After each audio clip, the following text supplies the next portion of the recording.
Je pense que vous êtes comme moi, vous aimez la nature et vous aimez les animaux.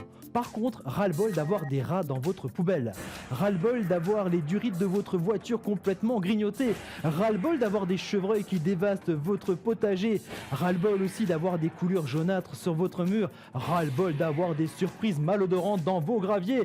Ras-le-bol aussi d'avoir une couverture de fiente sur votre voiture. Contre tout ça et contre bien d'autres problèmes, nous avons trouvé l'arme fatale. Quand je parle d'arme fatale, c'est une arme très gentille puisqu'elle ne va pas faire de mal aux animaux, elle va se contenter de les repousser. Cette arme fatale, c'est notre anti-nuisible à ultrasons. Il va émettre différents ultrasons selon les animaux que vous voulez repousser. Il existe donc 5 modes. Le premier mode, ici, va servir à repousser plutôt les chiens et les chats. On va passer ensuite au mode numéro 2. Le mode numéro 2 va s'adresser aux animaux un peu plus gros. Là, on s'adresse aux gibiers, comme les renards par exemple, comme des chevreuils ou des sangliers. Enfin, on passe au mode 3.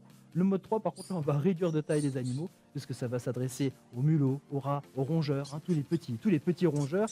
Enfin, le mode 4, lui, va s'adresser aux oiseaux et va envoyer un petit flash lumineux. Enfin, le dernier mode, le mode 5, lui va balayer l'ensemble des fréquences. Il va utiliser finalement le mode 1, 2, 3 et 4, donc avec toutes les fréquences et en plus le flash lumineux pour faire un ensemble et repousser quasiment tous les animaux.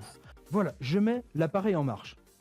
Oh, c'est bizarre, on n'entend rien. Bon, c'est normal, c'est des ultrasons. Nous ne sommes pas, nous, censés les entendre, les hommes. C'est fait pour repousser les animaux. Mais si on y prête attention, quand on rapproche l'oreille, on entend quand même des petits craquements, des fois des petites fréquences. Nous, effectivement, ça ne nous fait rien du tout. À côté de ce bouton de réglage de fréquence, vous trouvez un autre potentiomètre qui va permettre de régler la sensibilité.